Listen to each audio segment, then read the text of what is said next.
Hi, this is Lisa Dawn Lajoie. I'm the owner and creator of Tapping Into It, spiritual empowerment and intuitive company. And I'm an intuitive and a spiritual coach. And I'm here today. This is like my audio blog and confession experience, my audio confessions and learnings. And I want to express something that's coming up today. So, many of you I already know have been gripped by this reality in the past, especially all the ladies in the house who are connected to me.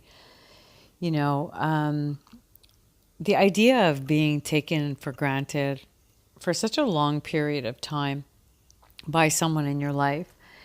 And then eventually you talk to them and you talk to them and you share what you need and you share what you need, and they don't care and they don't care and they don't care and they don't understand and they don't care. And you're that honest, spiritual, transformative being trying to share your truth.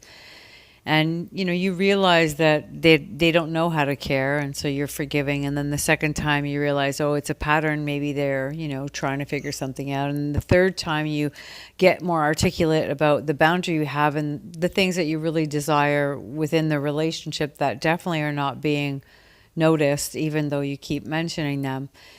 And then you tell people, no, I don't like it when you do that. And then you go from there to upset. And then you're angry. And then you're hurt. And you're trying to love somebody who's hurting you, who doesn't want to hear what you have to say. And on and on and on the story goes. And it's interesting for me to share some of my experiences, especially lately. I've done this a few times now where I just talk and, get on, talk about real life questions and spiritual experiences. And what the fuck do we do with all that?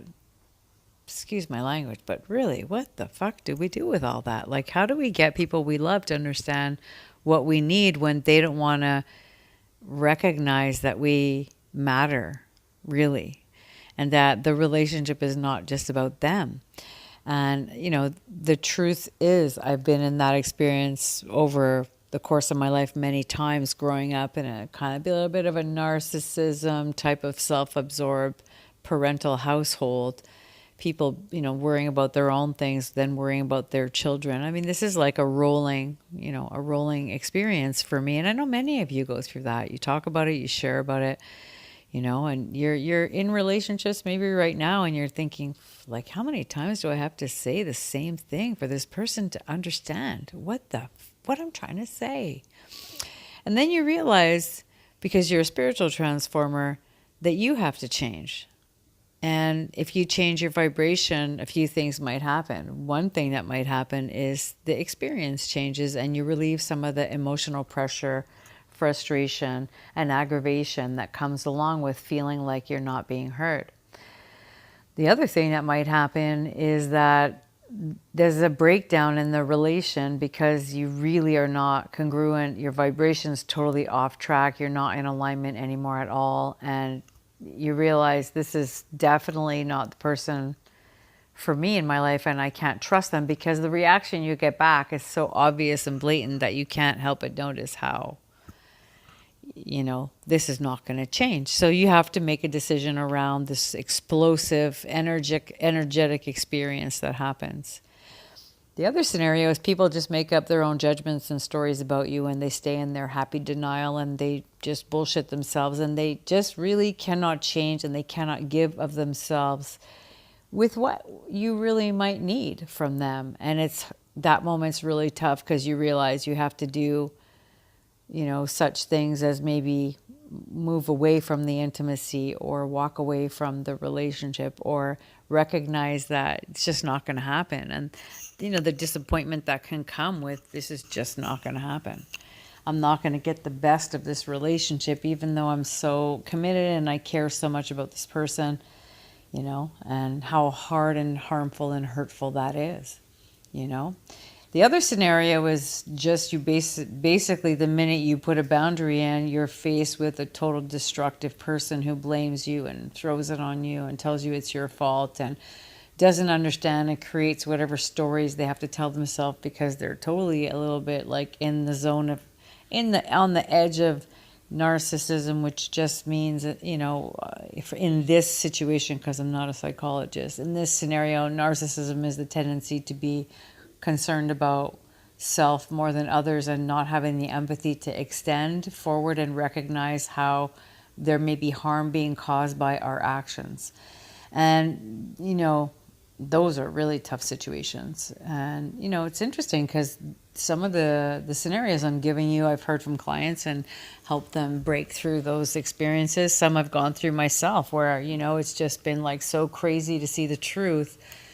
And as we get closer and closer to the moment of conflict or challenge, the person runs away and they act like whatever and make up whatever stories and never talk to me, never talk about it. That's happened many times to people and happens many times to clients that I have and friends that I have. Like, I don't know what happened to that person. They just disappeared. And I'm like, what happened? And the story always goes the same. Well, I started talking about things that weren't making me really happy and disappear. I had a friend, a parent friend. It was 10 years, very close to me, apparently. And, 2-3 times within that 10 years, and I watched them do it to other people. They just walk away from people that are really close to them. And, it was so interesting for me to see that. And I was close, and because I'm, who I am, I could see into it, and I was able to have constructive conversations about it. And at one point, I just thought, what's the problem? Like, what is your real problem? And I asked, why do you do that to this friend who you've known for 20 years? You just, you're glad not to hang around with them. Like, you're glad not to have the stress of other people. And basically, this friend just said, well, I don't want to have to extend myself that much. I don't want anyone to need me, and I don't want to need anybody. And, I was like, why would you want that? You have all these people who love you around you. Why would you want that? And, obviously I had gone through that too. That's what I'm trying to say. I watched them do this to other people too. She disappeared out of my life a couple of times and just didn't say anything. And, we had, that one, we went on and the friendship continued and there was a true bond there and a sense of closeness. And I noticed this going on and on and on. And what happened is I got tired of it. I just got tired of being around people who just, like her, basically just were like, well, it's about me and I'm just not going to extend myself. I don't know how to be that close and that vulnerable to listen to anybody but myself. And I mean, listen, you got to know somebody really well. You watch them in their life challenges and their conflicts with people and stuff like that. And you're not alone because you have front seat to their life, and I know I wasn't the only person that went through that. The difference between me and the other people, I was probably the only person who wouldn't tolerate it. After the second or third time, I challenged it. I'm like, why are you doing that? Like, you call me your best friend, but then you're doing these weird behaviors, like you just disappear. When I need you the most, you're not there. You tell me directly things like, I don't want to take advantage of the circumstance. I'm like, well, just be there for me as a friend. Like, that's what, that's all I really need. Things like always, whenever I was in need, this is a total narcissist move, by the way, whenever I was in need, they would make the other person more important in the conversation than I was, even though they were my friend, my closest friend. And it blew me away. Like, I had been in some of their darkest moments, some of their most difficult times in their life, and that she actually would say that to me.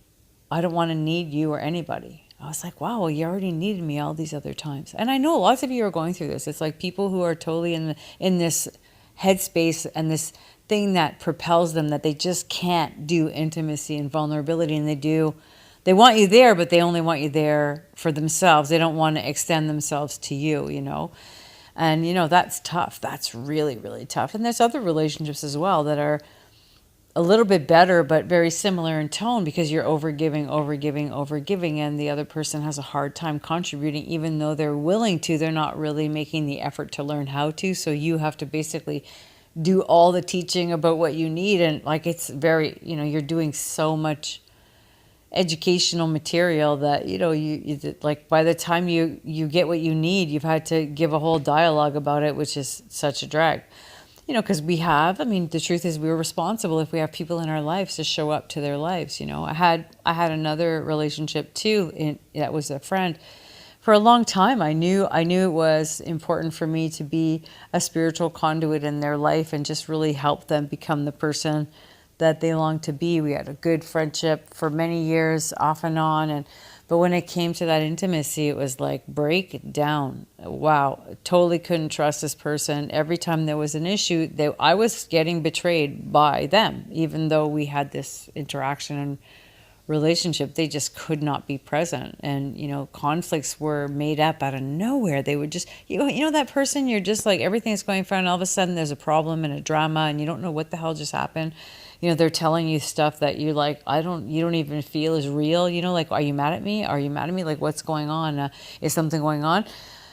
Oh la la, like there's this place and space where it's really not possible to be close, and that happens a lot. There's all these different scenarios that we live in our lives as human beings, learning and growing, and in different contrasting experiences. And then there's these people that show up that are just so, I've closed some doors in my life recently, and other ones just exploded open, in relationship to other people. Because I'm looking for depth. I'm not looking for people who have so many excuses to not understand the energy reality I need, the space and heartfulness that I'm looking for and need in my life. And, that's important. That's so important. It's important to all of us to be seen, understood, and heard, and just be around people who get it and who are considerate and compassionate, but in sync with who we are, and what a difference, because when that happens, it's like, wow. And this friend that I was talking about earlier, I remember this very distinctly, and this is what made me just stop trying in the relationship. The last time that, like, whatever, there was this disappearing act thing, I just let the total thing disappear, because it was always me that was contributing. And I just stopped dead completely. I'm like, every time I need you, you're not there. Every time you need me, I'm there 10 times more than you even asked for. So no. And so, I was in need, and then this person just disappeared. Like, oh yeah, you need me, so I got to disappear. And it was like the third time around this happened. I'm like, I don't need much from people. But when I do, and you don't know how to just be present and hold space for me to share, and you're so worried about yourself, and you're so worried about all your dramas, because that's all I would hear about, it's just not right. So I just stopped reacting to the storyline, and that's all I did. I just stopped reacting to the storyline, some of the things that were happening, and wow, they fully disappeared. Did some healing work on it, did some transformational experience, cleared out some of that negative debris, and, why I was putting myself in these situations of calling some of my closest friends, really close friends, and the way they're showing up, it doesn't exist, And all these other wonderful people that I love and know and are so capable and able to be present and loving with me. And all this to say, it's really our vibrational experience of what we're calling into our life that makes all the difference. You know what I mean? And, it's important. It's so important when people need us and we need them, and we need to be seen, heard, and understood. And it doesn't have to be perfect. It just has to be real. And it has to be an unselfish reality, not just a self-absorbing reality. Like being in a relationship, if one person is totally self-absorbed, they're going to attract somebody who's the opposite. Because two people who are totally self-absorbed can't hang out together. There's always one overgiving and compassionate, and there's a taker. This is the constant thing I've seen over the years of the spiritual work that I've done, is this reality. Like, it's consistent.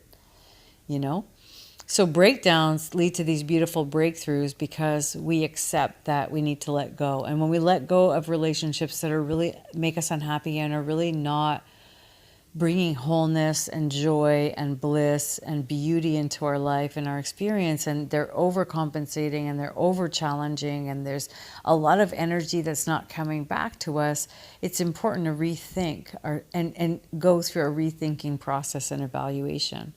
The faith point is when we close the door that is not the right door for our hearts, other doors open. Because when we say no to something, it's like a boundary that says no for you, but an opening that says yes to what we are trying to say that we need and we want, when we recognize that somebody really can't give it to us. And there are people like that. You're going to go through life and realize there are some people that you're just going to grow out of, and it's going to be no big deal. And then there's going to be some people you have to, you know, like slam the door on, and that's the boundary. And then there's going to be other people that you just naturally grow apart. And then there's going to be people that are just, it's going to be perfect alignment and amazing, and it's going to be long lasting and ebbs and flows, but there's no conflicts, and you're in and out of each other's personal existence. And it's a beautiful, beautiful thing.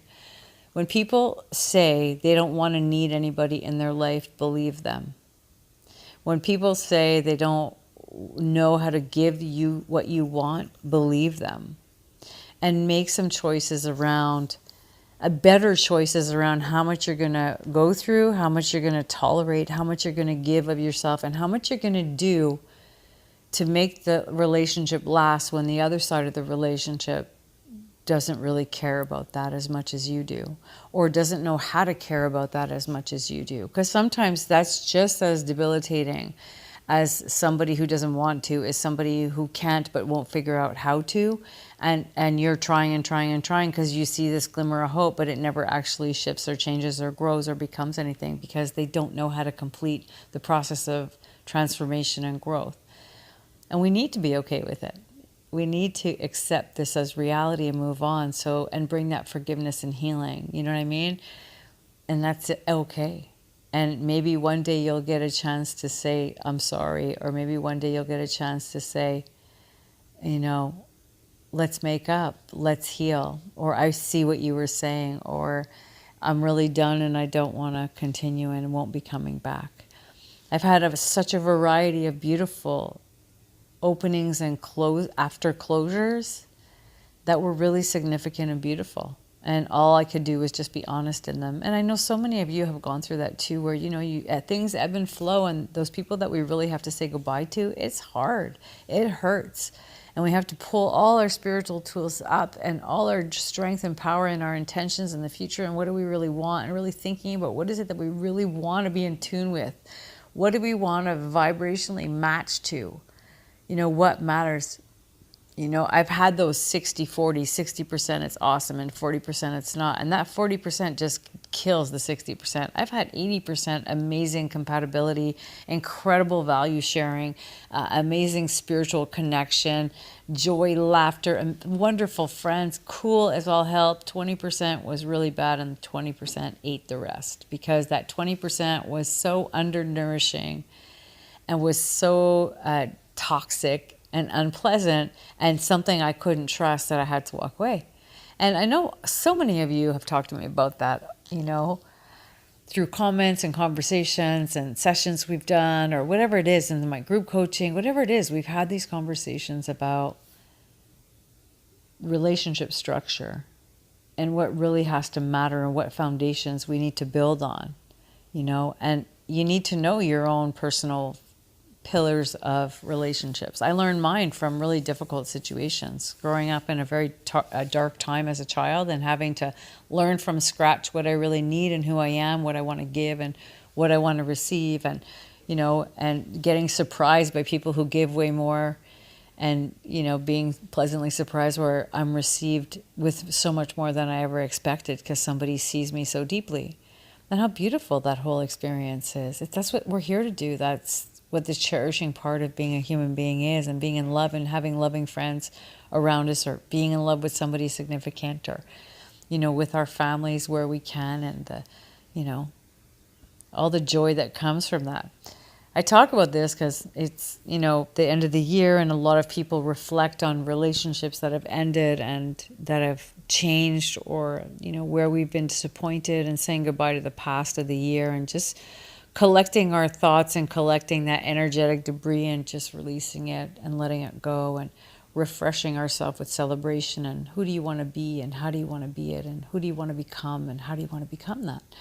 And so I thought I would bring it up because I really know we've been in an 11-2 master year, and a lot of relationships have ended for people, and a lot of relationships have grown.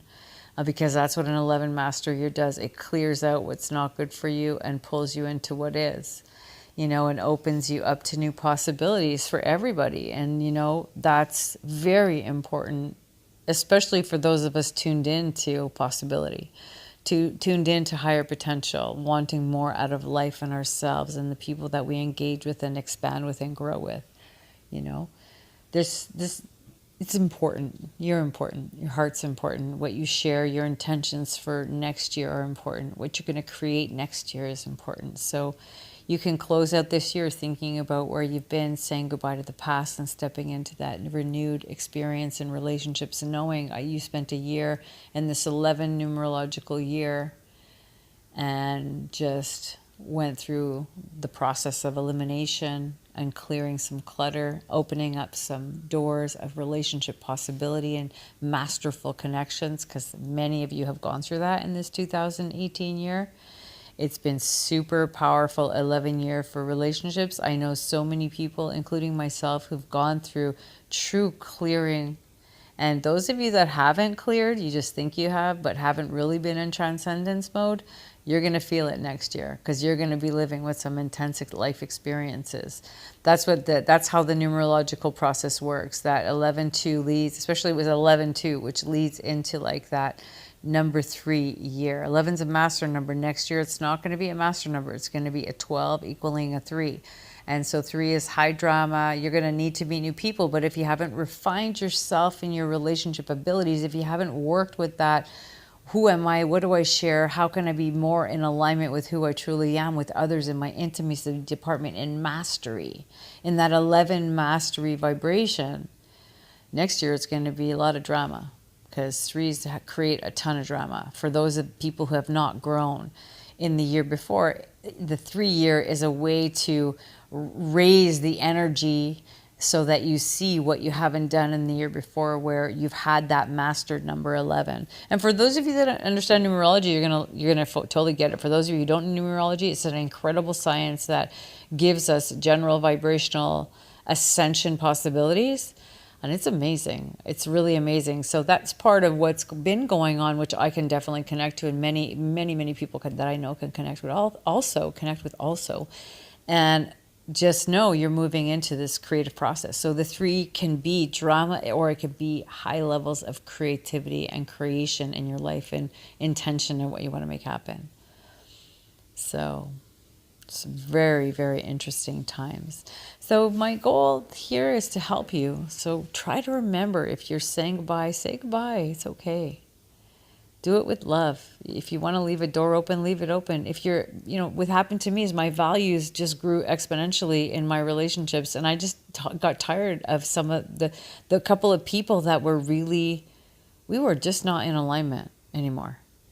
And I wanted so much more, and my time and energy was kind of being put in these situations over and over again. So I was just thoroughly and honest with myself, and then I was thoroughly honest in the circumstances to the best of my ability with the new values that I have in my heart and in my mind. And I did my best to be as honest and clean and clear with everybody in my life. And most things are standing, and some things I walked and left behind. But most of my relationships are phenomenal, and there's just a couple that I've had to say goodbye to. But you will notice that just now, that this is the cleanup. What's left for you to learn and grow. Take the opportunity in the last month here, December. Grab it. What is it that you have to master in your relationship capabilities and abilities in self and with others? And know what it is. Really look, where can I improve? What did I learn from the different experiences I had this year? And what can I learn? And what was left to integrate? And let me move forward knowing what those things are, because now it's creation time, masterful creation time next year. So take all this in your heart and please use it. Use this confession audio to serve your heart and your mind, and allow it to help you grow if you can connect with it. And if you can't connect with it, I hope you took something from it. But those of you that I know really needed to understand, this is cool and this is okay and it's perfect in this year. That's exactly what was supposed to happen. And it's okay to leave it or close the door on it, but just know your truth. Know your truth and claim it and own it and share it and say it. Say your truth to those people. So you close the year off knowing who wants to be in your life in the highest possible way. People who want to know how to love you even more. If you do have something that you need, You want those people around you, and some people may not, and some people you may not care if they do that or not. So just be in your state of truth when you look around and think, how is my relationship with all these people in my life, and how is the one with myself? This is part of how we raise the vibration this year. This is a part of what happened to me, is knowing that I'm in an 11 year. It was very important for me to elevate my standards. So I did it in my personal life, my friendship life, and I've done it in my client life, like in my business life. Who do I want to serve? And are the people that I'm serving really the right people for me anymore? And I did, as I found my truths throughout the year and where I wanted to be more masterful, I did whatever was required. So some of it was strategic clearing, some of it was getting more involved in exposing myself in other groups of people that I wanted to work with, but being in that truth and harmonizing with it, and then being able to turn it into something, that made sense for me in my growth in this year. So I do hope this has helped you. Check me out, tappingintoit.com. Come hang out on Facebook. I have a group. It's fun. There's a lot of groups. There's From Misfit to Mystic radio show too, which I would love to see you come hang out with. And I'm looking for guests. So those of you that are interested, come apply. I would love to talk with you. It's important. I'm always looking for guests. I have a big lineup already, but I'm always looking for guests. It's wonderful to have communications and really dig into conversations that have raw, real magic in them. So here we go. Thank you for listening so much. If you're all the way here, 27 minutes in, 26 minutes in. Thank you so much for your heart, your love, your compassion, and your understanding and your support. And I hope this supports you back just the way you need. Sending you loads of love. Bye for now.